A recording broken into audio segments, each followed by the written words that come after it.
Today, Justin and I are diving into our first ever brand deals. From me reaching out to brands from free products and them sending me a bunch of stuff when I was 16, and Justin negotiating $2 million brand deals. We'll also talk about how the creator economy and influencer creator marketing has evolved over the years and tie in some of our personal experiences as well. You want to buckle up, fasten your seatbelt because you're about to be blown away by what we're going to share. All right, let's jump into it, right, Grace? Because I feel like some people might pay attention to your Instagram stories, right? They see, oh my God, Grace is traveling all the time, she's partying all the time, she's doing all these amazing things. But that wasn't always the case, especially when it came to brand deals, right? Talk us through.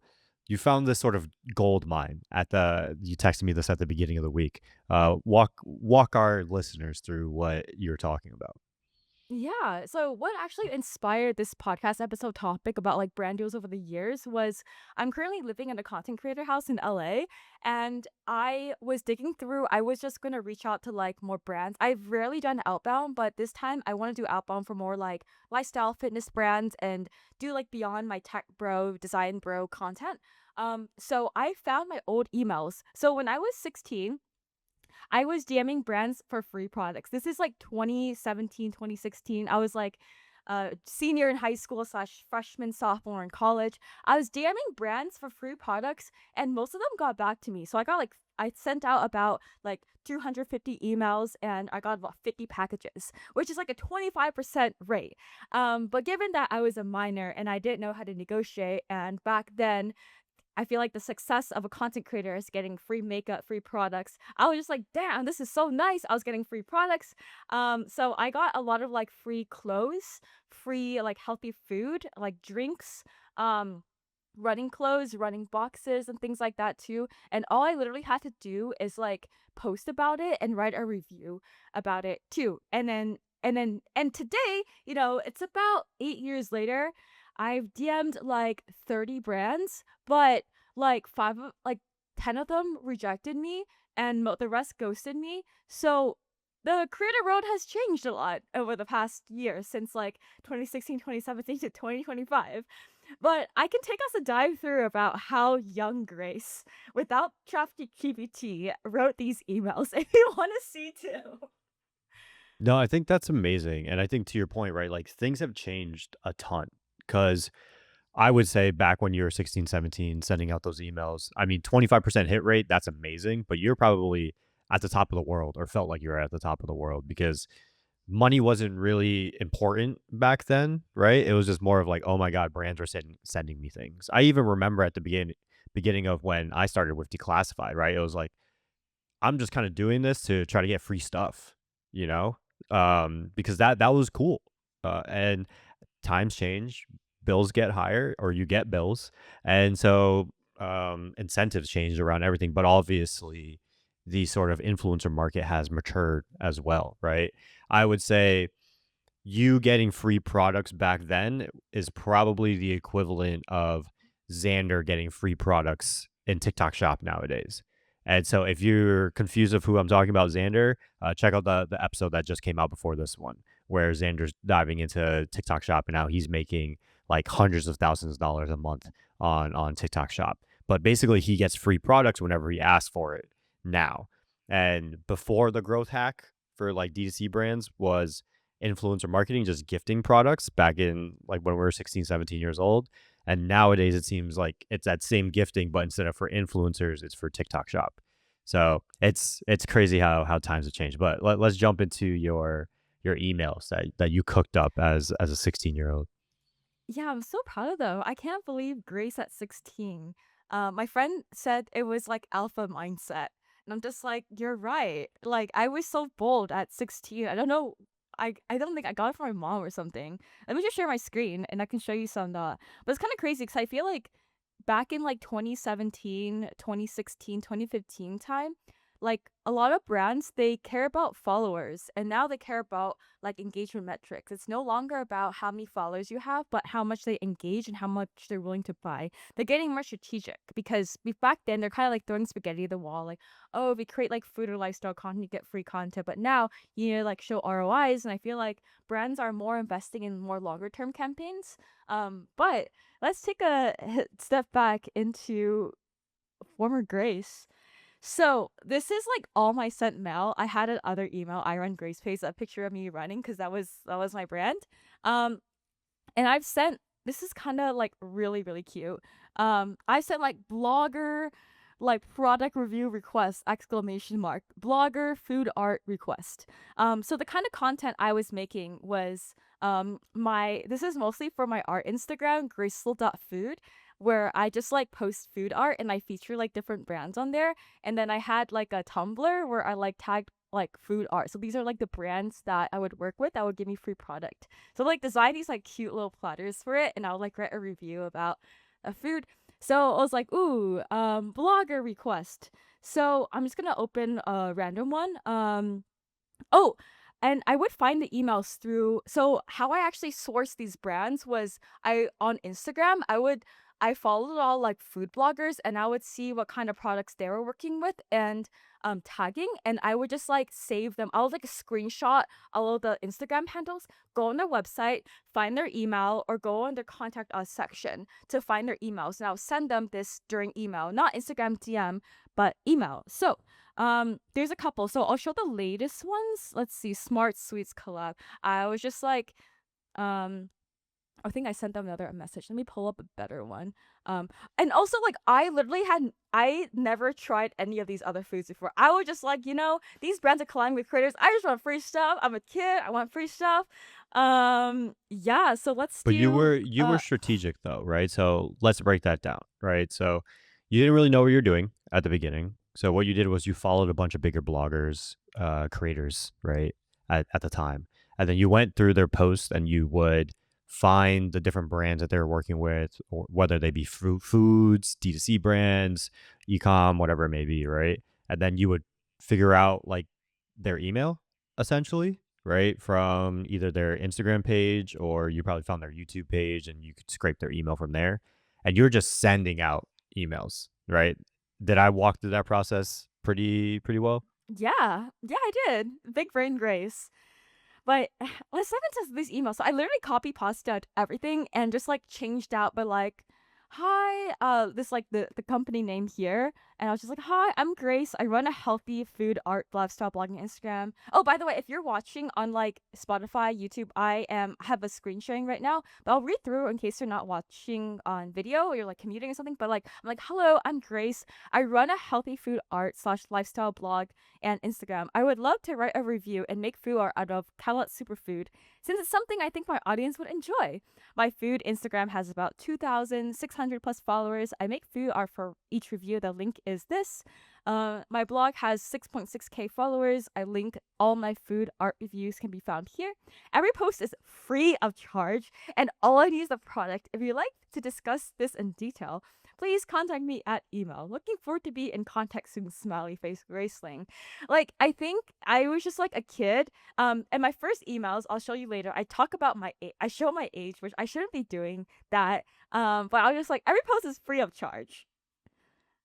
Major L. But I literally did this. I'm just going through my email history right here. I did this Look, so many you had times. 6,800 followers when you're in high school. I feel like if you had kept that going, you might have hit that blogger scene that I think we missed because we were just kind of too late. But you might have been if you kept on going and you started making affiliate sales via your blog and everything like that, we could have had a completely different conversation right now. Instead of design buddies, it would have just been healthy living, right? And so that would have been crazy if you had just kept going because you had good momentum here. Mm. Yeah, I did. Oh man, if I the reason why I stopped doing this was in college I was pre-med, and I thought the meaning of life was to climb the social ladder. And the social ladder meaning like you gotta have like a becoming a doctor, engineer, lawyer, or failure and climb the corporate ladder. And I thought I need a lock in grindset mindset on studying. So I left this dream aside. But if I kept going at this, I could have been pretty big. But life and caring too much about status made me stop, because back then like I was a closet blogger. Like I was just like afraid for all my classmates to see all that stuff. But in my earlier iterations of this, I'm just like, hi, I'm Grace. I'm 17, a runner, and I run a healthy food lifestyle blog on Instagram. I love to write a review of your products. I talk about like how much like the average views, average likes per photos, average likes per photo as well. I'll give an honest reviews. You can call this cheap advertising. Oh, yeah. Hey, it worked though. You got a You know? reply. Yeah, we'll Shout see out to what Beth. replied. Yeah, shout out to Beth right here. This is freaking 10 years ago, oh, man. Like 2015. What product was Crazy this stuff. for? I don't remember. Some chips. It was some It looked chips. chips. What's the name of Some the company? chips. Bear Beanfield snacks. Bean Fields.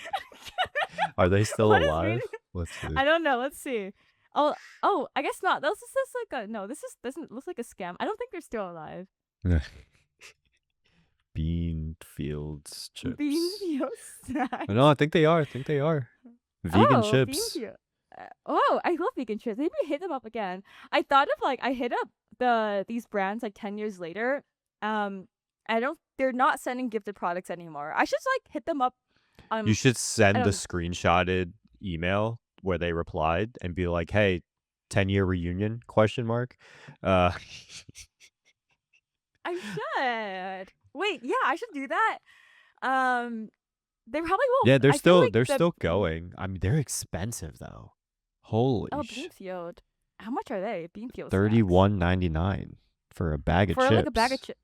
Oh my god, I got bougie. Beanfield chips. I'm I gonna don't know write if they're Beanfield. selling or not. Oh, sorry, a six pack of 5.5 ounces. Still, that's tiny. Yeah. Oh, I remember reviewing these. I really like them actually. They're like bean chips. I was like a health freak back then, and I'm like, I feel like living in LA has made me a health freak again. That makes sense. That makes sense. You have to Yeah. Oh my our god. next episode you have to go to what's the expensive grocery store over there? I forget what it's called. Erewhon? Erewhon.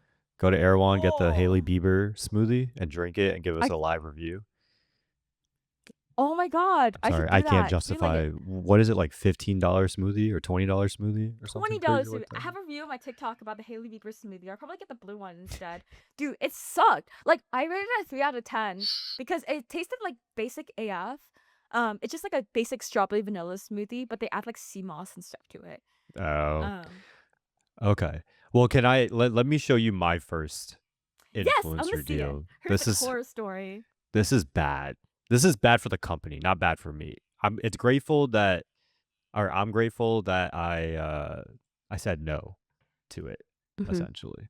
So, this is an email from a company called The Coldest Water. And if you are a TikTok OG and you spent way too much time on your phone during COVID, you've probably seen the coldest water before without knowing what it was.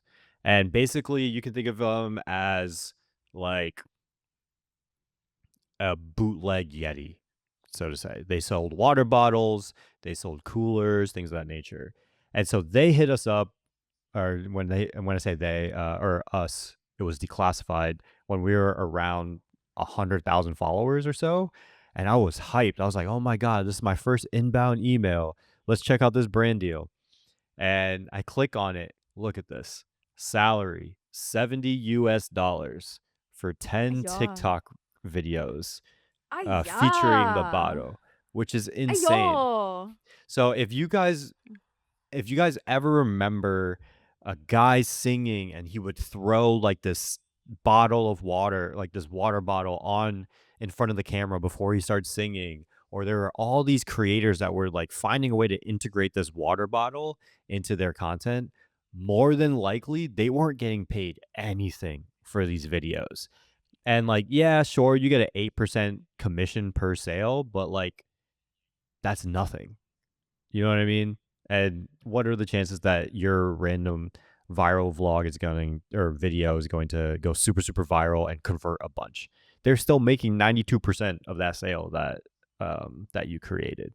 So this was absolutely insane. The other crazy thing was like they want to do 3-month contracts, which is a long time commitment.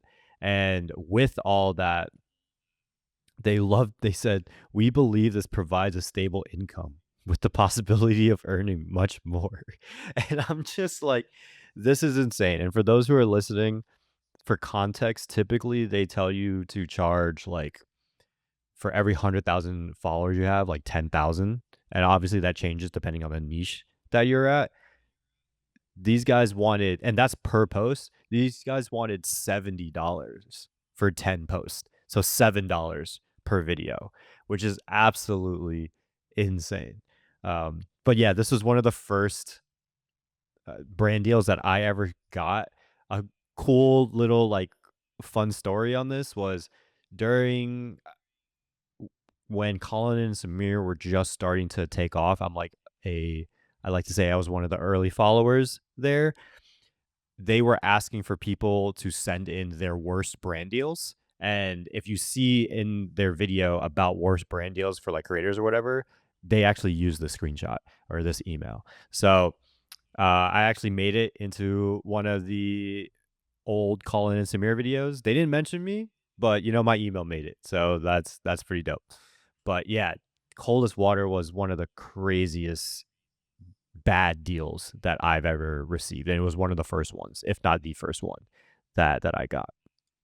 Damn, that's insane. And you saw a lot of creators take on this deal because they didn't know any better. They thought it was sexy to receive free And products. those creators were getting, I'm telling you, they were getting hundreds of thousands, if not millions of views. Because again, this was early days TikTok. They weren't asking you to put hashtag ad. So was it legal? Was it not legal? Who really knows? Like it was kind of like this shady little thing. But I remember seeing the coldest water everywhere on TikTok for about like a year or two. And I've talked to a few other creators and they've gotten a very similar email as well, which is just crazy to think about because people were saying yes, and especially when you weren't making any money because there wasn't a TikTok creator fund at the time. I think a lot of people were saying yes because $70 is $70. And I can't knock people for that. But at the same time, like know your worth. You know what I mean? Like know your worth. Where's the coldest water today? I think they're still killing it, I would imagine. Okay. Let's see. Wait, we should ask people to send in their worst brand deals and review them and talk about why they're bad. Yeah, That'd so be if you go to fun. coldest.com, that's what their thing Uh, is. But yeah, oh, they can. if anybody wants to send in their bad emails, um send a screenshot or you can forward the email. We'll keep it anonymous to how creators make money podcast at gmail.com. And we will Mm-hmm. talk about them in a later episode. So make Mm-hmm. sure to send that over. But yeah, coldest water. I haven't seen their advertisements in a while, so I think they've probably taken a step back from TikTok at least. But I don't Yeah, I know. haven't seen them at all on my feed, but I think they're still posting regular in TikTok. They have about 400K followers, and a lot of their videos get less than 1,000 views. I TikTok wonder if algorithm. ooh, they're on Go ahead. Shark Tank. That's hilarious. I Mm, wonder if they're on TikTok Shop.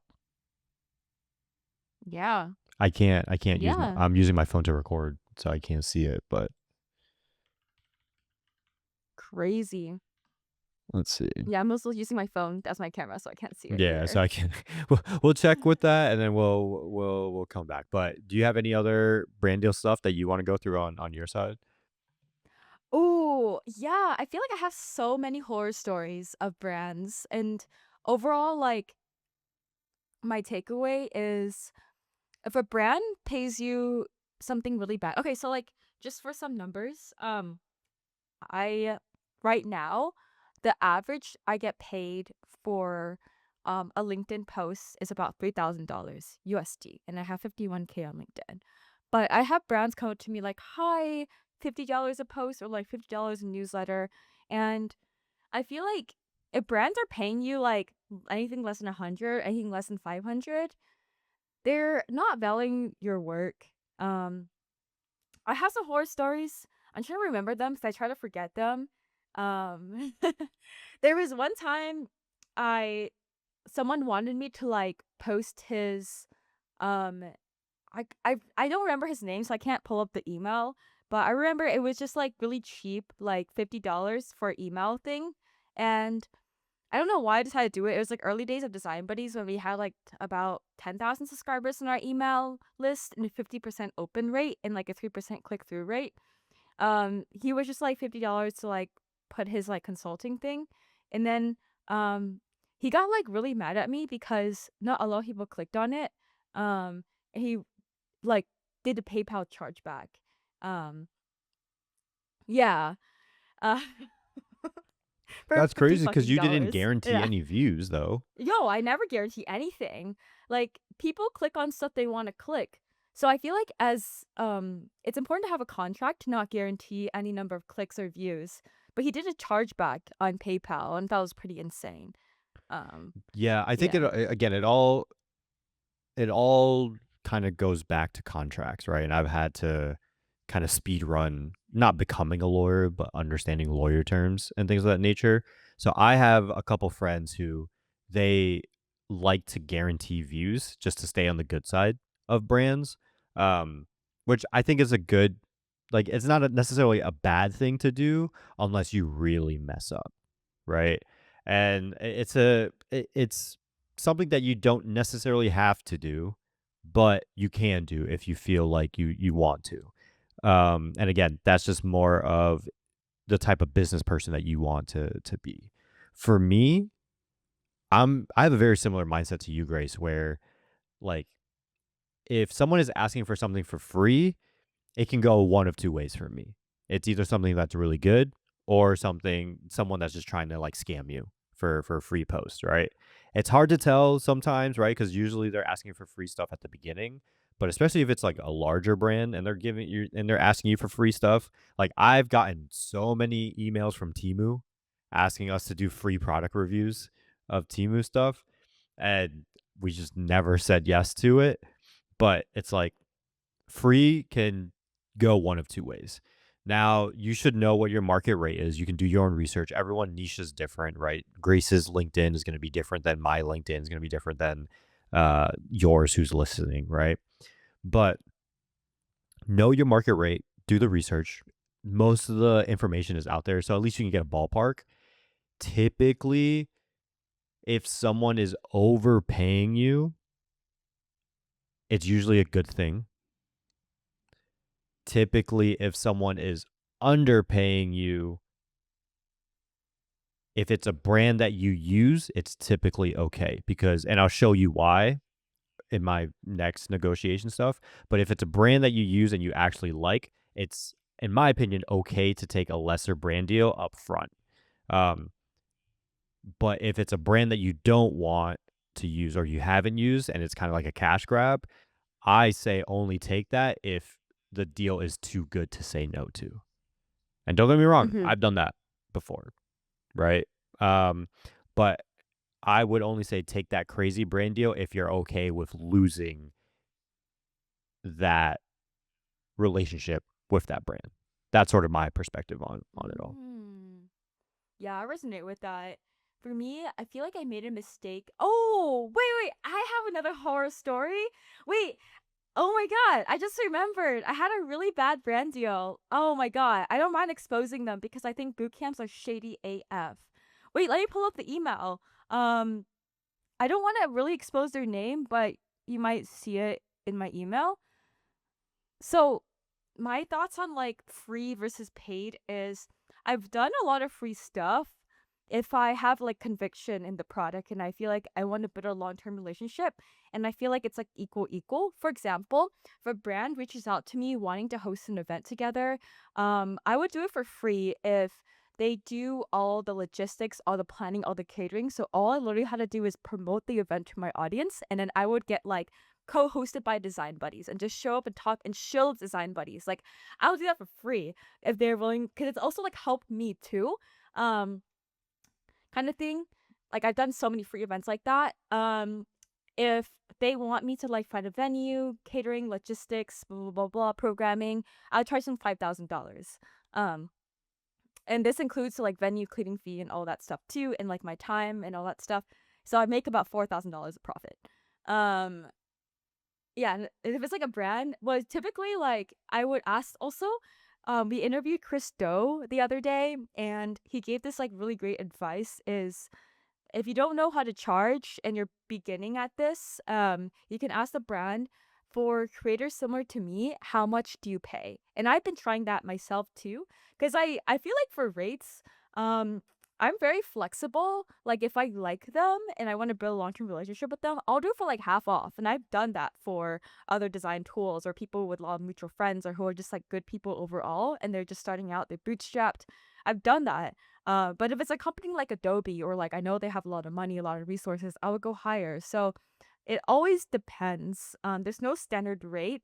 And I was reading this book called The Sponsorship Magnet by Justin Moore when I was on a plane. And there was like, you can negotiate if a brand is looking for like success. I like to ask the brand, like, how do you measure success in a campaign? If it's something like fluffy, more fluffy, like brand awareness, then you have more room to negotiate more, like for much higher, because it's just like kind of like the basically like good marketers will know that the audience needs to see something 7 times in order to buy it. So they're like trying to like more brand awareness. These are like more squishy metrics, so you have more leverage to negotiate. If they're looking for something more like adoption, user acquisition, then it's like less room to negotiate. But if a brand wants to pay you for like an affiliate link, then you should always charge a base price because it also takes a lot of work on your end to make the creative for that too. So like never also just like only take affiliates. Which leads me to one of my worst brand deal experience. I actually lost a lot of friends because I took this on. It was just kind of sad. So this was when I just went full time on Design Buddies. I This was about last year, early 2024, when I was quitting my corporate job and I had no recurring revenue for Design Buddies. And one of the biggest problems people face in our community is they want to learn design, they don't know how, they need someone to hold their hand, and boot camps are one way designers do it. I've never been to a boot camp. I know designers who have a good experience in boot camps, bad experience in boot camps. I just felt neutral. I felt like sharing whatever resource available so people can pick and choose. I always like to share pros and cons of boot camps, but I partner with this boot camp. I need to pull up this deck because the terms.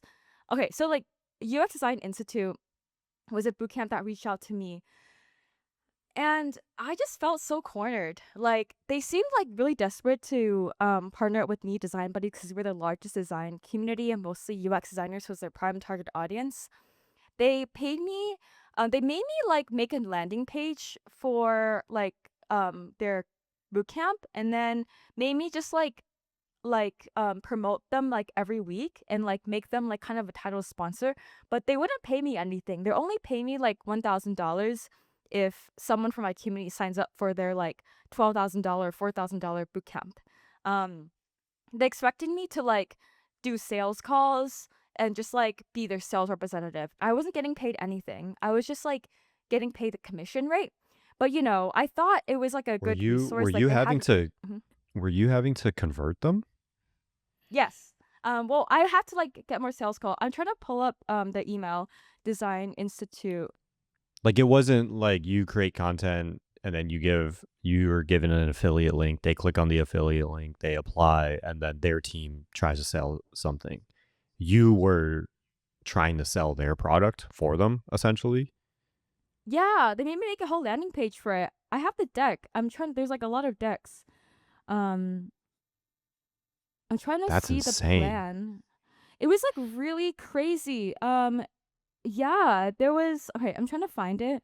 Attach brochure for proponent copy to access. Um, And when I promoted this, so many of my longtime Design Buddies friends left Design Buddies because they saw me as a sellout, and I was really sad. And I don't think they're still friends with me, but I was sad. That was not something personal. Do trying to find offer for your consideration. Okay, there's a couple of decks they sent, and I'm trying to do. Oh my god! Oh my god! Oh my god! Oh my god! Okay, so let me just also, like, during the call, there was, like, dynamic wise, it was just me and, like, 4 men, like, old men from their team, like, talking to me too.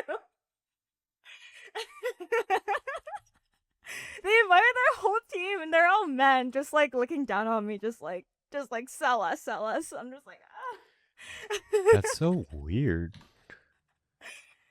Okay, That's a so wild there's a couple brand, or like not even like brand deal, but like affiliate deal. If you're like, that's insane. yeah. Okay. Yeah, so there's two emails. I'm like I barely remember this because it was just like sad. I think they made this like deck and then they're just like talking about how good their program is, like showing it up and stuff. Um it's like pretty long, but basically just like talking about like rizzing up their stuff and like benefits of a design buddies model. They made this whole deck to try to pitch to me. Um Basically like revenue split, career advice, regular webinars, blah blah blah blah blah. Design buddies, why I work with design buddies. We love design buddies, la la la la. Propose design buddies pricing. So special terms. I also negotiated more. So it was just like typically like they work with other affiliate partners. It's like $5,000, but it's like no upfront fee. But it's kind of weird. It's like because like the other institutions are like paying them to be an affiliate. And then like basically like no license onboarding fees. They didn't pay me anything, but like I got paid like 70-30 split of their sales, and I had to like give them like monthly marketing consulting and like weekly sales updates, and I had to like give that to them and stuff.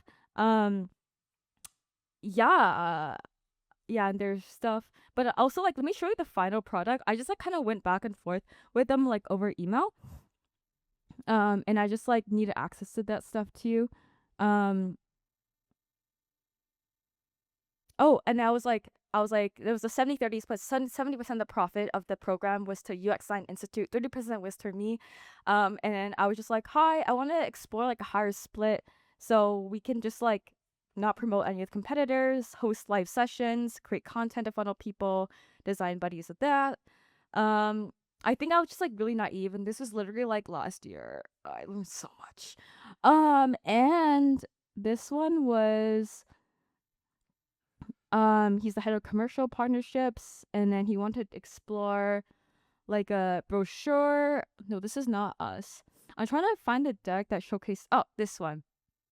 Um, so they always have like a bunch of calls with me, so they decided to propose like an affiliate agreement. So I get like the 60-40 split. We ended up have like one person do it too. So this was like the contract. And it was like I'm trying to find um so basically like they would this is just like me also trying to recall because I really didn't like doing this. So I kind of like forget it. So how So much were basically you the making per sale? so I was making, let me pull up the numbers here. This is the updated deck. Design buddies was 70%, making I right? only yeah, 30%. So if people bought like these things, design buddies, these certifications, design buddies would get this amount. I believe he only made one sale of this, so I got paid out $900 um for this. But I don't think they paid me yet. I don't think they paid me yet because like I didn't really like working with them. And I like they wanted to do like a 1 year exclusive deal too. Um but I didn't really like working with them. So, Yeah, that's insane. I yeah. think like for me, whenever a let's call this a medium to smaller size brand starts throwing a bunch of a big words at you, or like exclusivity, in perpetuity, things like that, in terms I'm in big words in the creator world, at least, I always get turned off a little bit, unless it's a brand that I've worked with previously. Like if off rip, that's what they're trying to get. My red flags start to fly. So that's insane though. But it also speaks to the other side, right? Where they caught you at the right time. You had just gone Mhm. full time. You're probably like a little not desperate for income, but you're like, I need to figure out a way to make some Right, money lots of from products. this thing, as soon as possible. And so you were probably just picking and saying yes to as many things as possible, right? And that's what happens. It's the same thing with the coldest water, right? Where right place, right time. If you ask them, people will say yes. And if you ask enough people, someone will say yes. And I think these are all just great lessons for anyone who is listening, where even if you are desperate, it doesn't mean you should take every single thing that comes into your inbox unless you need it to survive. If you need it to survive, then I totally understand. Mhm. But yeah, just be super try to be super aware of anyone who's pitching you because you never know what their intentions are and if they understand sort of where you are in your life as well. Mhm. Yeah, I agree. Yeah, this is the contract. I remember I was just like, I didn't really like it. I don't think I signed this either, actually. Um, yeah. Target sale. Oh yeah, they had me like target sales too. I'm like bound to like sales out of freaking yeah, like 100. I made one sale by the way. I didn't promote it that hard. I made a couple like Discord posts and a bunch of like longtime members of Design Buddies actually left because they thought I was selling out and promoting something that was shady and something they were ethically against. And after that, I became really, really sad and wanting to like really, really rethink what kind of brands I was promoting. I from then on out, after I saw a lot of long time Design Buddies members leave after promoting this, I was just like, yeah, there's good money if I make a lot of sales, but I feel like my morals and ethics and values are more worth it. I'm thankful to be at a place where I'm not financially in the red zone at all. I have a lot of savings. But I was just like, I was brainwashed by Silicon Valley and how these founders are bragging about how much MRR, ARR they have. And I wanted to catch up. So I took this offer when I was in a very vulnerable time in my life. And after seeing them leave, these are long time, like people I used to consider as good friends or hung out in person, whom I drove around in Cupertino when they visited, all leave without like without any warning. They just like shit on Design Buddies and left this Discord. It really left like a deep mark on me and how I want to go about like sharing the messages. And honestly, like the more messages you share, like as a creator, I think once you lose trust with your audience, it's like almost impossible to build back. There's plenty of opportunities to make money, but I'm also not there to speak on everyone's financial situation. But there's if you're in a place where you don't need the money immediately, patience is good. There's plenty of ways to make money without sacrificing your morals or values. But at the same time, I knew boot camps were kind of shady, but the way they presented UX Design Institute and I also talked to a couple of alumni, they had a good time in it. So I thought I wasn't promoting anything that was good. But then when the very senior, these are the people who left were actually like very senior designers. They kind of like shitted on boot camps a lot and made me like really rethink and also reflecting on like just my interactions with UX Design Institute and their contract and the way they kind of like had four men and me on the call. I'm just like, nah, I don't want to do this anymore. I can make money another way. But yeah, that was my little ramble.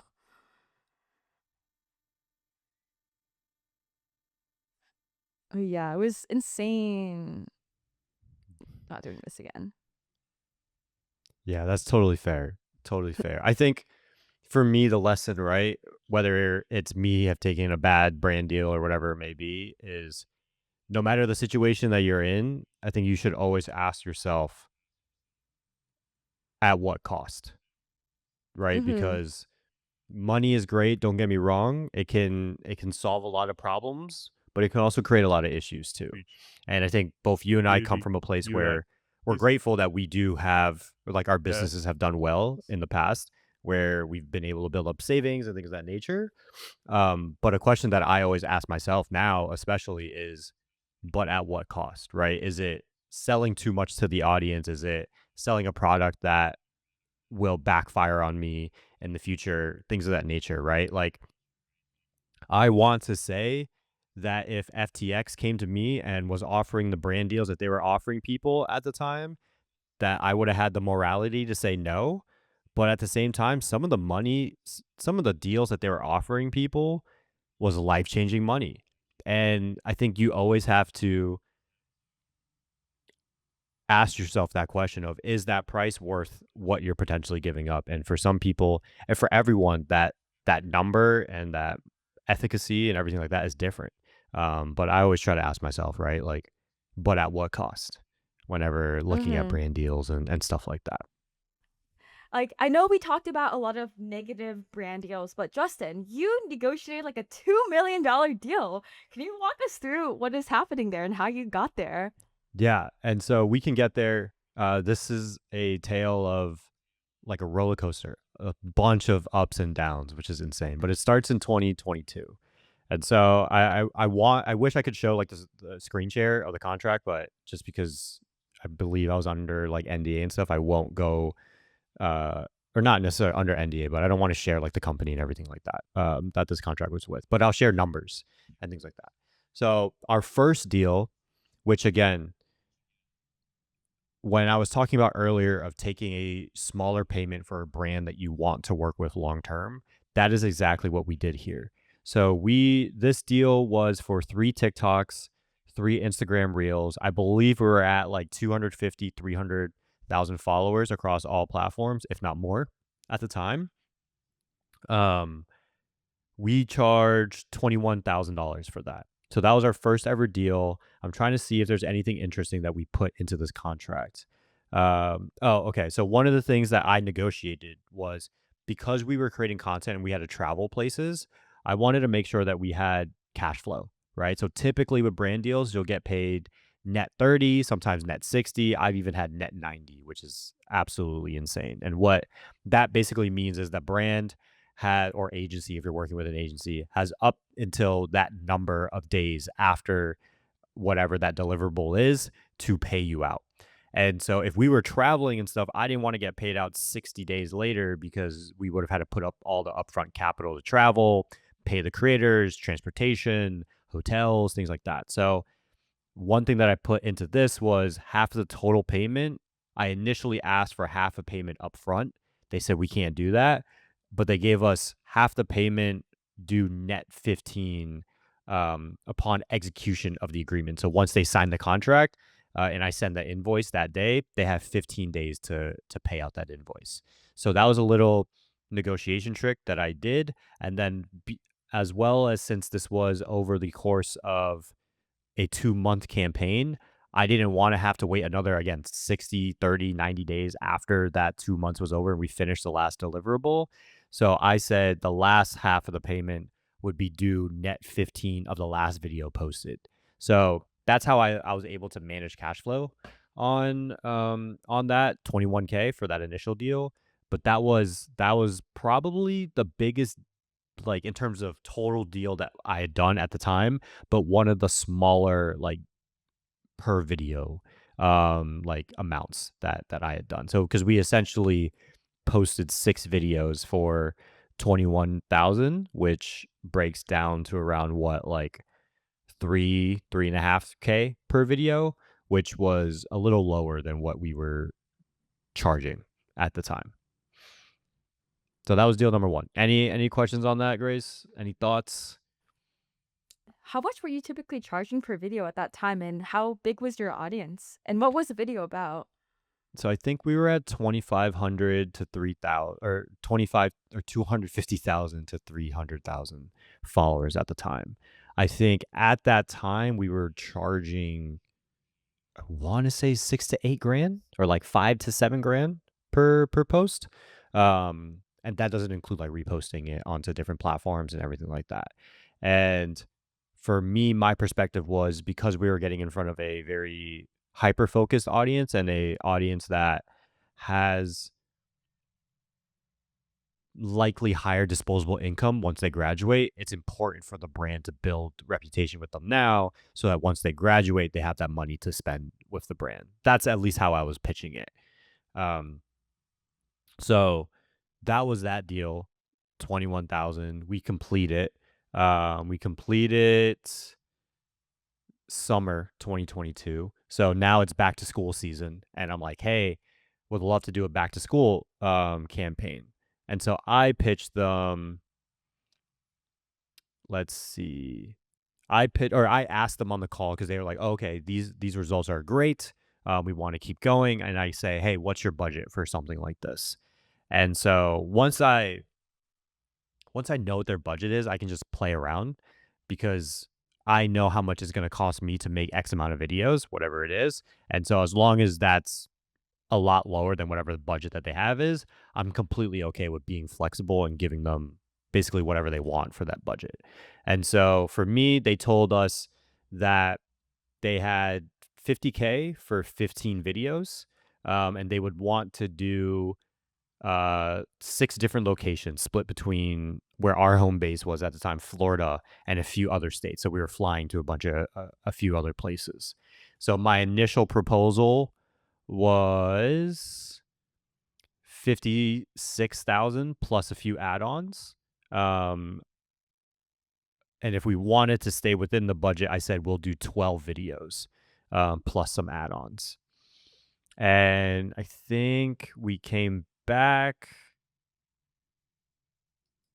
and the final one, let me see if this contract will pull up.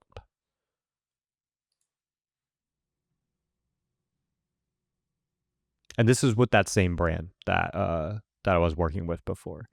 So they agreed to the 48,000 for 12 videos, and then the brand will pay or could pay 25% of the base rate if they wanted to repost it onto Instagram Reels. Um, and I did the same sort of payment agreement where it was 50% upfront, which was a great payday, and then 50% upon completion of the last deliverable. Hmm. That's 48K, 56K for Uh, 56, 12 videos? yeah. So 20 first campaign was 21 grand, and then second campaign was for Mm-hmm. 48 grand. Oh, 48 grand. Okay, so cool. 48 divided by 12, Yes. that's like 4K video. So like before you were doing like 3K video, 4K per video was still below your average Yeah. 6 to 8K video. So again, I'm still Mm-hmm. taking lower, quote unquote, lower deals, but I'm getting a much bigger overall deal, right? So I'm happy to take a discount if the overall um, budget is a lot bigger than I would have had to, because this was over, like, the second campaign was over 3 months. Now I knew that I wouldn't have to worry about doing brand outreach for 3 months, right? And so that was a huge lift off of my shoulders, and I could just worry about the content. And our team was amazing, and they could just take over and realistically do the content themselves. And so it was relatively very easy. The profit on that was probably 35, I want to say 35 grand or so, maybe a little bit more. So it was a great payday for 3 months of work, essentially. Mm-hmm. Not even 3 months of work, right? Because realistically, it was 12 videos over 3 months. So that's just one video a week. And we still had other videos and other partnerships that we were working on during that time. And so that was a great hit. Amazing. That campaign came back. We finished it. It did well. It finished in like November, December of 2022, and they're like, let's talk about 2023. We want to do more, and they wanted to explore a full year contract with us, exclusivity, and they wanted to uh, use us to basically be an agency for them to curate UGC college content. And so when I shared this with my lawyer, shout out to John, he's like he's done very big deals with a bunch of big clients in the creator space, and he's been in the creator world for a long time as well. So he has a lot of knowledge. And when I told him about this, he was like, dude, you're undercharging. And I'm like, in my head, I've won the lottery already, right? With the 50K deal and the 20K deal. I thought I was overcharging, if anything, right? And he's like, nah, dude, you're undercharging. And I was like, what do you mean? I was like, what would you price this for a 1 year contract? And he goes, okay, this is what I would do. He basically created this out. So we're taking a smaller amount per video, but again, larger deal was insane. And I'm going to break it down by month because the number is too big to kind of understand from a larger standpoint. So monthly for the first deliverable, which was a video every single month, a video every single day of the month that was branded with the brand, um, being like this page is branded by this or brought to you by this, powered by this, or etc. That was gonna price out to be $72,375 a month, which is insane, Nice. right? Yeah. 30 Um, videos, 72,000. yeah, so 30 videos, 72,000. It comes out to 2,400, um, Mhm. 2,400 a month, or sorry, a video, and the second, piece of it, the agency side, we priced it out to 80,000 a month, and that was for 20 videos. And so combined, I want to say, of course, I deleted the quick maths, but I believe combined it was like a 1.7, $1.8 million deal. And when we initially pitched it to them, they said we don't have an issue with the budget.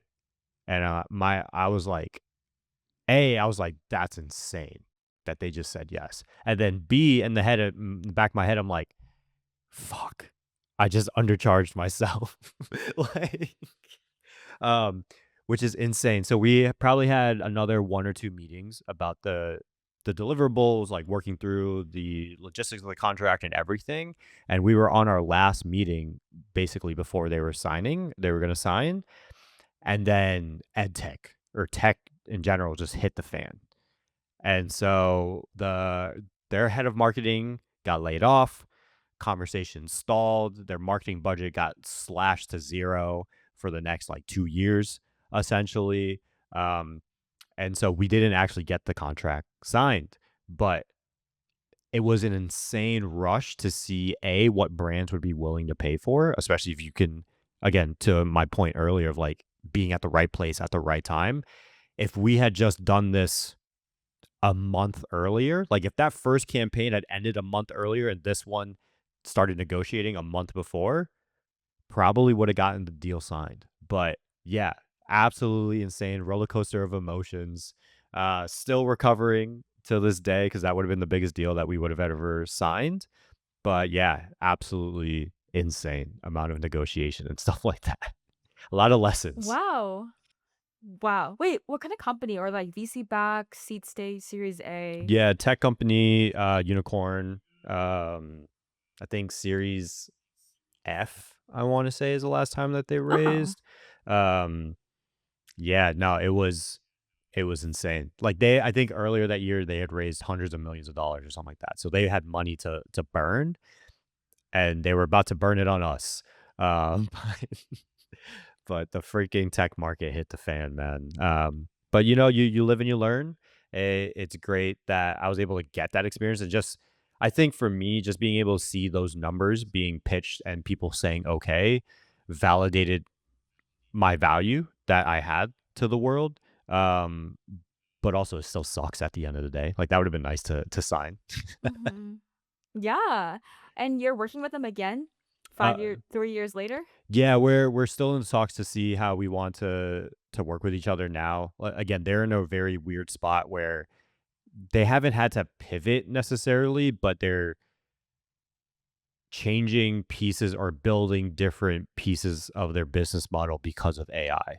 And so again, we're still a good partner with the or we're looking to still be a partner with them.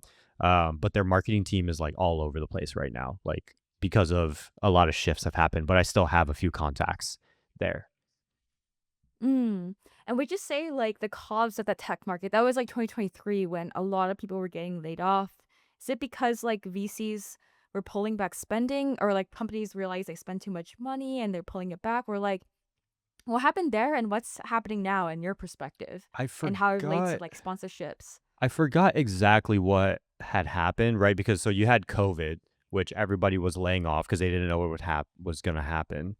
But then you had the boom post, um, like 21, 22, I would say, especially for content creators because everybody was at home, which meant there were a lot more eyes on social, and so a lot of creators blew up during that sort of in between time. And I want to say 23 was like a mini recession for the tech market. There were a lot of, I think, I forgot, maybe it was ChatGPT or something, but something was causing a lot of tech valuations to plummet. I forgot exactly what it was, but, like, for instance, they were saying, not they in terms of this company, but, like, they, the broader tech market, were saying that a lot of companies that had raised in 2022, um, their valuations were actually lower than what they had raised at 2022. So they were, like, in the negative in terms of valuation and equity. So 2023 into 2024 was this space where they were laying off a bunch of people to try to lower costs but raise up their ARR to catch back up to what tech valuations were. So instead of like I think again, this is me not being in the tech space, but I think it was like, let's say you raised money in 2022 and you raised at a 40x multiple of whatever you're bringing in ARR. In 2023, 2024, for some reason, the tech market valuations were going down to like 20x at the time. And so a lot of companies' valuations got slashed, even though they were still doing the same numbers that they were doing. And because of that reason, I think that's why our budget got cut. And that's why layoffs at the company that I was working at were um, starting to happen. And me specifically being in the edtech market, like edtech got destroyed. Like if you look at companies like Chegg and stuff, like their stock destroyed when it comes to talking about like ChatGPT and stuff like that. I think that was the catalyst. I could be Mm. wrong though. ChatGPT killing a tech startup because they could be a replacement for it. Yeah, I don't think Mm. GPT affects this particular company. Like the way that they're growing now actually leverages relationships with like the big LLM companies, but I believe it was a mixture of like GPT. I think Apple may have just switched um their policy to not allow companies to automatically track. I think that happened at the same time. So Facebook plummeted a lot, and I think that shed or sent shockwaves throughout the whole tech company or tech ecosystem because everybody was like, oh, well, how are we gonna do ads? How are we gonna track our consumers and things of that nature? But yeah, this is me just kind of waffling, not really knowing too much about the tech space. But if I remember correctly, that's what it was. Mm. Yeah, I remember that too. I remember all the layoffs, a lot of VCs pulling back spending. Because I feel like in 2021, there's like crypto and everyone's like spend, spend, spend, go, go, go, go, grow, because everyone's online. So like, it's like a false view of like how normal world is and like marketing spend is. And then now they're like everyone's done go in real life. It's like COVID and like human behavior causing different things to happen. And now AI Yeah, and exactly. yeah. So hopefully we can get another big Cause deal, yeah. right? Yeah. But yeah, that was a crazy amount of emotions and like roller coasters Mm-hmm. uh Yeah, it's to like the go through. timing and stuff matters so much. And I think that gives I feel like for takeaways, just like if you have a deal, negotiating really high, try to close it as soon as possible because you never know it will go away. Yeah, I think that was one of my Yeah. lessons too, is like I wasn't pressing them as much because it was like I don't want them to get mad and not sign it, you know what I mean? But again, hindsight 2020. If right now you might look at me and you hear the story and it's like, "Oh, Justin, you were unlucky," right? But if this had happened again 2 or 3 months before, then it's Justin, you were so lucky. And it's all about timing. That's what this world is, right? Even if you look at successful entrepreneur stories like Mark Cuban, for instance, like the company that he sold for his first $1 billion, if he had waited to sell it for like another 6 months or 12 months, it would have been like worthless because the dot com bubble would have burst. And so, again, a lot of this world is a lot about a little bit of luck, a little bit of timing. I'm just someone that believes that luck comes around consistently. You just have to make sure that you're ready whenever it hits. And this time I wasn't Mm-hmm. ready, but next time you better bet I'll be ready the next time a deal like this comes across the table. Yeah, slay. Dude, try yeah, that's awesome. Like I never had such a big deal, but $2 million What's dollars like your crazy. That's biggest like life deal? changing. Yeah. My biggest deal was I guess like my biggest one-off deal was $20,000 for 3 newsletters and 6 videos I've done with Wix Studio. My biggest one-off deal for like the amount of work I did was like a 1 minute video I made to showcase Adobe Firefly video restructure new feature was $6,000.